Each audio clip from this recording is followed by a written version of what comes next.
ఈ రోజు వార్తలకి స్వాగతం. ముందుగా హెడ్లైన్స్.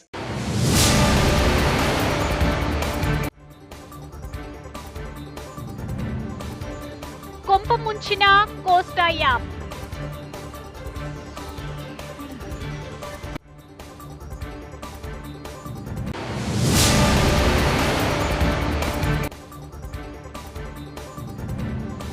ఖమ్మం జిల్లా సింగరేణి మండలంలోని స్థానిక బస్టాండ్ సెంటర్ నందు ఎన్టీఆర్ 29వ వర్ధంతి వేడుకలు.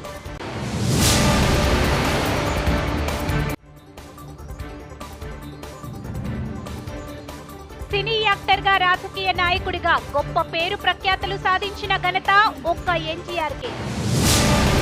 సాయినగర్ గ్రామ పంచాయతీలో స్వచ్ఛ ఆంధ్ర స్వచ్ఛ దివాస్ కార్యక్రమం.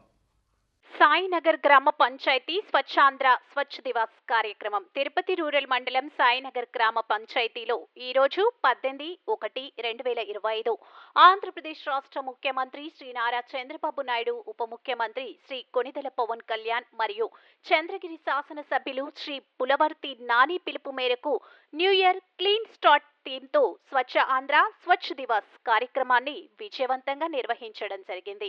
ఈ సందర్భంగా సర్పంచ్ డివి రమణ మాట్లాడుతూ, కూటమి ప్రభుత్వం సహకారంతో మన ఆంధ్రప్రదేశ్ రాష్ట్రాన్ని స్వచ్ఛ ఆంధ్రగా మారుస్తూ స్వర్ణ ఆంధ్రప్రదేశ్ దిశగా పయనించడానికి తమ వంతు కృషి చేస్తామని తెలియజేశారు. సాయినగర్ గ్రామ పంచాయతీని ఆదర్శ పంచాయతీగా తీర్చిదిద్దుతామని, పరిశుభ్రత, నాణ్యమైన నీటి సరఫరా చేస్తూ చెత్త, మురుగునీరు ఎక్కడ నిల్వ లేకుండా పంచాయతీ సిబ్బంది ద్వారా అహర్నిశలు కృషి చేస్తున్నామని తెలియజేశారు.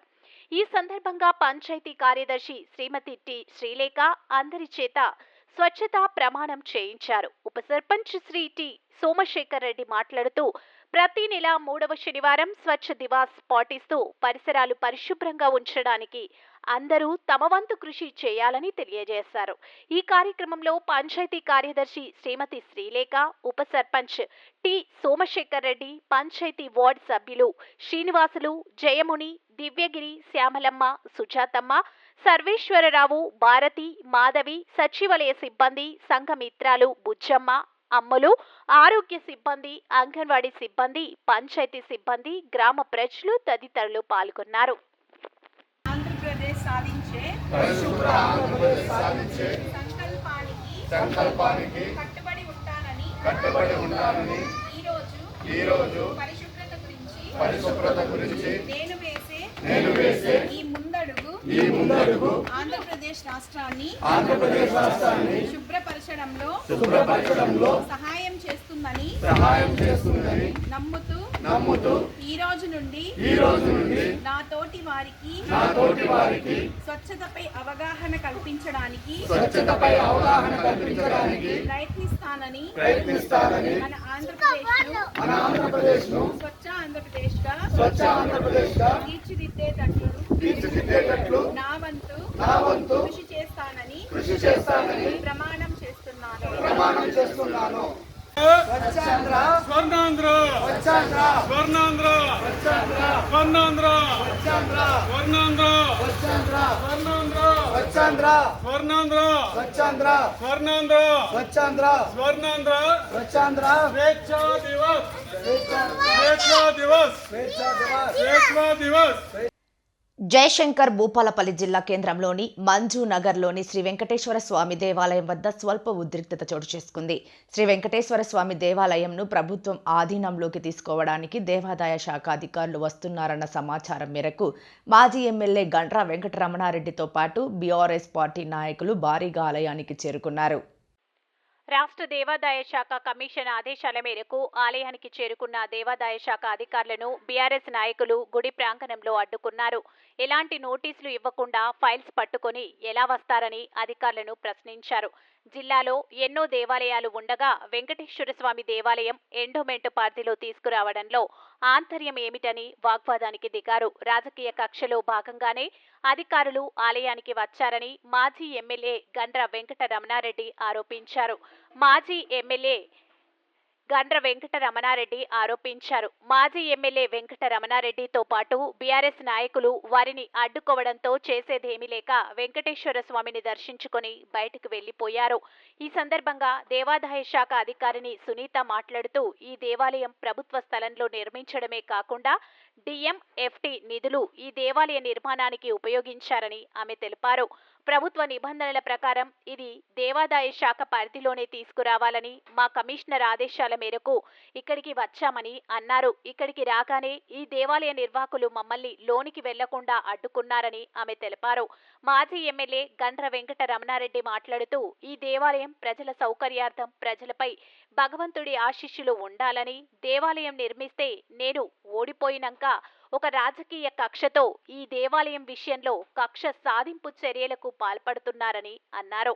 ఈ దేవాలయంలో ఇంకా కొన్ని నిర్మాణ పనుల కొరకు మెటీరియల్ వచ్చి ఉందని, నిర్మాణం పూర్తయ్యాక దేవాదాయ శాఖలోకి ఇవ్వడానికి నాకు అభ్యంతరం ఏం లేదని అన్నారు. భూపాల్పల్లిలో కొన్ని ఏళ్ల కింద కట్టిన దేవాలయాలు ఉండగా 1 సంవత్సరం క్రితం కట్టిన ఈ దేవాలయాన్ని అధికారులు దేవాదాయ శాఖలోకి తీసుకోవడంలో ఆంతర్యం ఏమిటని ప్రశ్నించారు. కీర్తిలాభం శతసంవత్సరం దీర్ఘమాయు అకాలమృత్యువరణం చరవ్యాధ నివారణం శ్రీ లక్ష్మీ వెంకటేశ్వర స్వామి పాదోదకం పావనం శుభం. ఏమున్నది అంతగానో మమ్మల్ని ఎంతసేపు తీస్తారు? ల్యాండ్ కోరంబోక్ ల్యాండ్ లో కట్టడం జరిగింది ఈ గుడి. మా డిపార్ట్మెంట్ ప్రకారంగా ఏ గుడి అయినా ఏ ఇన్స్టిట్యూషన్ అయినా రిజిస్ట్రేషన్ అయినా అవ్వకపోయినా కూడాను అవన్నీ ఎండోమెంట్ పరిధిలోకి వస్తాయి. అదేవిధంగా ఇక్కడ ఇన్కమ్ ఉంది, టికెట్స్ అమ్ముతున్నారు, హుండీలు పెట్టారు, పబ్లిక్ వస్తున్నారు. అది పబ్లిక్ ప్రాపర్టీ కాబట్టి ఎండోమెంట్లోకి టేక్ ఓవర్ చేసుకోవడానికి వచ్చాము. దానికి ఏదో ఎమ్మెల్యే తొత్తులమని ఇంకేదో మాట్లాడుతున్నారు.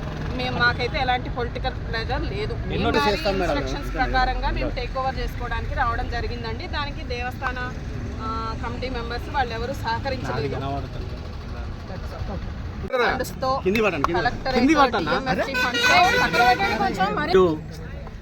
ఎండోమెంట్ అధికారులు మాకు వస్తున్నట్టుగా సమాచారం ఉండడంతో ఈరోజు ఇక్కడ ఉండడం జరిగింది. రోజే మేము మాకు తెలియగానే వారికి ఒక రిటర్న్ రిప్రజెంటేషన్ ఇవ్వడం జరిగింది. మీరు ఈ ఆలయాన్ని టేక్ ఓవర్ చేయాలనుకుంటున్నట్టుగా మా దృష్టికి వచ్చింది.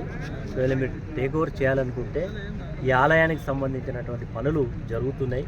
ఈ పనులన్నీ కూడా పూర్తయిన తర్వాత మేమే ఆలయాన్ని మీకు హ్యాండ్ ఓవర్ చేస్తాం. అంతేకాకుండా ఈ ఆలయం మీద కట్టిన తర్వాత నేను ఆలయ ప్రతిష్ఠ అయిన తర్వాత నేను ఎలక్షన్లు ఓడిపోయిన తర్వాత ఎలక్షన్లు అయిన కొద్ది రోజులకే జిల్లా కలెక్టర్ గారు ఒక ఎలక్షన్ నోటీస్ ఇవ్వడం జరిగింది. ఈ ఆలయం మరి ప్రభుత్వం స్థలము అదేవిధంగా శరూషికంలో ఉంది, దీన్ని డిస్మెంటల్ చేయాలనేటువంటి ఎలక్షన్ అంటే ఉద్దేశం అదే. దీన్ని మేము టేక్ ఓవర్ పిటిషన్ వేయడం జరిగింది. ఆ పిటిషన్లో ఆలయ కమిటీ చైర్మన్గా నేనే హైకోర్టులో కేసు వేసిన తర్వాత హైకోర్టు నుంచి స్టే ఆర్డరు నిర్దిష్టమైనటువంటి ఆర్డర్ తీసుకురావడం జరిగింది.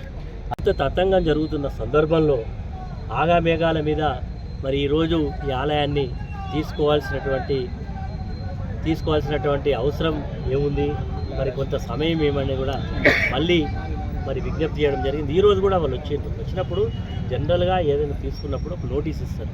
అలాంటి సెక్షన్ ప్రకారం అలాంటి యాక్ట్ ప్రకారం మేము ఆలయాన్ని తీసుకుంటున్నాం, మీ ఆలయాన్ని ప్రభుత్వం గుర్తించింది అని ఒక నోటీస్ ఇస్తారు. ఆ నోటీస్ ఇచ్చి మమ్మల్ని ఆలయం అంటే ఏదో ఇది ఒకటే కాదు, ఆలయానికి సంబంధించినటువంటి అనేక మరి స్వామివారు నగలు ఉన్నాయి, స్వామివారికి సంబంధించినటువంటి బంగారు నగలు ఉన్నాయి, వెండి నగలు ఉన్నాయి, తర్వాత మొత్తం చాలా సామాగ్రి ఉంది. ఏదో ఇట్లా వచ్చి తీసుకుంటున్నామని కాదు, కానీ ముందుగా నిర్దిష్టంగా ఇవ్వాలి. లెటర్ ఇవ్వకుండా ఈరోజు ప్రభుత్వం ఏకపక్షంగా కొంతమంది వ్యక్తుల యొక్క డైరెక్షన్ మీద నడుస్తూ ఉన్నది.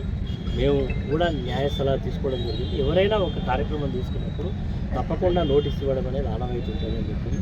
ఆ నోటీస్ ఇవ్వమని చెప్పింది. మేము ఆ రోజు కూడా ఏసీ గారిని డీసీ గారిని కూడా మరి రిప్రజెంటేషన్ ఇచ్చి కూడా మీరు ఉంటే మాకు మరి తెలియపరిచి చేయండి అని చెప్పినాం. తప్పకుండా అని చెప్పింది. కానీ ఈరోజు ఏమి తెలియకుండానే వచ్చి ఈరోజు వాళ్ళందరూ కూడా రావడమే కాకుండా చాలామంది అధికారులను కూడా మరి ఈ ఆలయం టేక్ వరకు రమ్మని జిల్లాలో ఉండేటువంటి ఉమ్మడి జిల్లాకు సంబంధించిన అధికారులందరికీ కూడా నోటీస్ ఇచ్చింది. ఎందుకు ఇదేమన్నా బల ప్రదర్శన, ఇదేమన్నా చట్ట ప్రకారం నిజంగానే మీకు ఉన్నట్టుంది, వాళ్ళని యాక్ట్ ప్రకారం మేము తీసుకుంటాం. కానీ ఇదంతా కూడా వాళ్ళ ఉద్దేశం ఏంటంటే ఒక కక్ష సాధింపులాగా ఉన్నది. మీరు అందరూ కూడా చూస్తూ ఉన్నారు. ఈ ఆలయ ప్రతిష్ట దగ్గర నుంచి కూడా నిత్యం పూజా కార్యక్రమాలు, సేవా కార్యక్రమాలు, మరి ప్రతి శనివారం భక్తులకు భోజన మరి ప్రసాద కార్యక్రమాలు అన్నీ కూడా జరుగుతున్నాయి. ఇంకా ఆలయ పనులు కూడా జరుగుతున్నాయి. చాలా మెటీరియల్ పడి ఉంది ఇక్కడ. ఎందుకంటే మరి పనులు మన వర్షాకాలం వల్ల కొంత పనులు జాతీయ జరిగిన సంక్రాంతి తర్వాత శిల్పి వచ్చి మళ్ళీ తిరిగి పనులు ప్రారంభిస్తామని కూడా చెప్పడం జరిగింది. కాబట్టి నేను అధికారులను ప్రజలకు కూడా విజ్ఞప్తి ఏంటంటే సినీ యాక్టర్గా, రాజకీయ నాయకుడిగా గొప్ప పేరు ప్రఖ్యాతులను సాధించిన ఘనత ఒక్క ఎన్టీఆర్ గారికి దక్కుతుందని తెలుగుదేశం పార్టీ సీనియర్ నాయకులు చర్ల రైతు క్లబ్ చైర్మన్ కొత్తపల్లి రామాంజనేయులు పేర్కొన్నారు. శనివారం చర్ల మండల కేంద్రంగా ఎన్టీఆర్ వర్ధంతి కార్యక్రమం నిర్వహించారు. తెలుగుదేశం పార్టీ నాయకులు, కార్యకర్తలు, అభిమానులతో కలిసి ఎన్టీఆర్ చిత్రపటానికి నివాళులు అర్పించారు. ఈ సందర్భంగా ఆయన మాట్లాడుతూ తెలుగు ప్రజల గుండెల్లో చెరగని ముద్ర వేసుకున్న గొప్ప వ్యక్తి ఎన్టీఆర్ అన్నారు. ఎన్టీఆర్ స్ఫూర్తితో రాబోయే లోక్సభ ఎన్నికల్లో తెలంగాణలో కూటమి ప్రభుత్వం అధికారంలోకి వస్తుందని ఆశాభావం వ్యక్తం చేస్తున్నారు. ఈ కార్యక్రమంలో టీడీపీ మాజీ మండల అధ్యక్షులు ఏడారి సత్యనారాయణ, మండల నాయకులు ఎడ్ల సత్యబాబు, రేగళ్ల సుధాకర్, రంగు నరసింహమూర్తి, గాదే సుధాకర్, బేతా ప్రసాద్ దొర, సందీప్ తదితరులు పాల్గొన్నారు. అందరికీ ధన్యవాదాలు తెలియజేసుకుంటున్నాము. ₹2 కిలో బియ్యం పెట్టిన చరిత్ర మన అన్న నందమూరి తారక రామారావు గారి. ప్రతి ఒక్కళ్ళు కూడా ముందుకు పోవాలని చెప్పేసి కోరుకుంటున్నాము. పార్టీలు వేరైనా మన అన్నగారు నడిచిన బాటలోనే అందరూ కూడా నడుస్తారని చెప్పేసి ఈ యొక్క కార్యక్రమం రోజు అనుకుంటున్నాము. ఆనాడు ఆకలి సావులు లేకుండా చేసినటువంటి పార్టీ తెలుగుదేశం పార్టీ, మన అన్న నందమూరి తారక రామారావు గారు. అదే బాటలో కూడా ఎన్ని పార్టీలు వచ్చినా సరే అదే బాటలో నడుస్తున్నాయని చెప్పేసి అనుకుంటున్నాము. కానీ పార్టీలు వేరైనా అన్నగారి బాటే కరెక్ట్ అని చెప్పేసి అందరూ కూడా భావించి ఈనాడు ఆంధ్రాలో తెలుగుదేశం జెండాను ఎగరేశారు. అలాగే 2029లో కూడా ఎన్డీఏ కూటమి మన తెలంగాణలో కూడా ఎగరబోతుందని చెప్పేసి ఈ సందర్భంగా తెలియజేస్తున్నాము.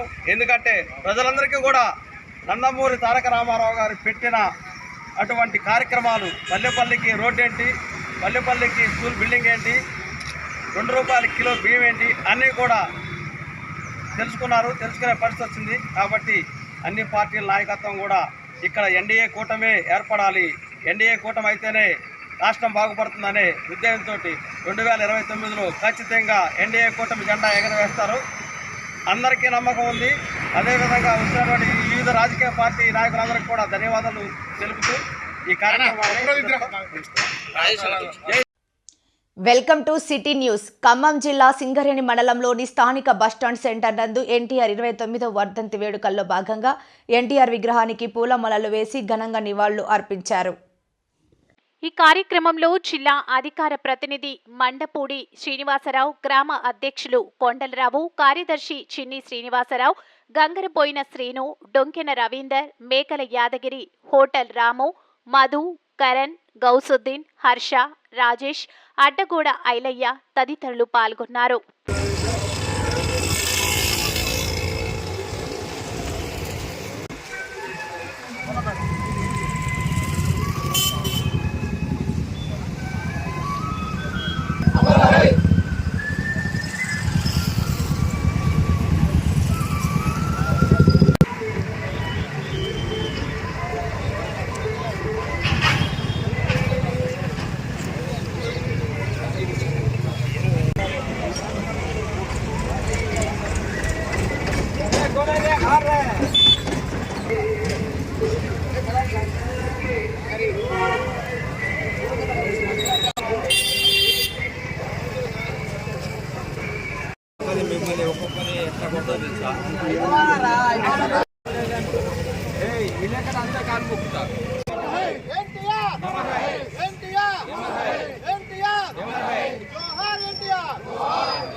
హైదరాబాద్లోని ఎస్ఆర్ నగర్లోని ఫిల్మ్ స్టూడియోలో శనివారం రోజున పీవీసీ ప్రొడక్షన్ బ్యానర్లో టైగర్పురం సంతోష్ కుమార్ నిర్మాతగా నిర్మిస్తున్న ఈ చిత్రానికి సంబంధించి అన్నా వీణా రమేష్ సీనియర్ స్క్రీన్ ప్లే దర్శకత్వం వహించిన ఈ చిత్ర యూనిట్ సభ్యులు త్వరలో నూతన నటీనటులతో సెలక్షన్ నియమించే ప్రక్రియలో భాగంగా ముఖ్య సమావేశాన్ని నిర్వహించారు.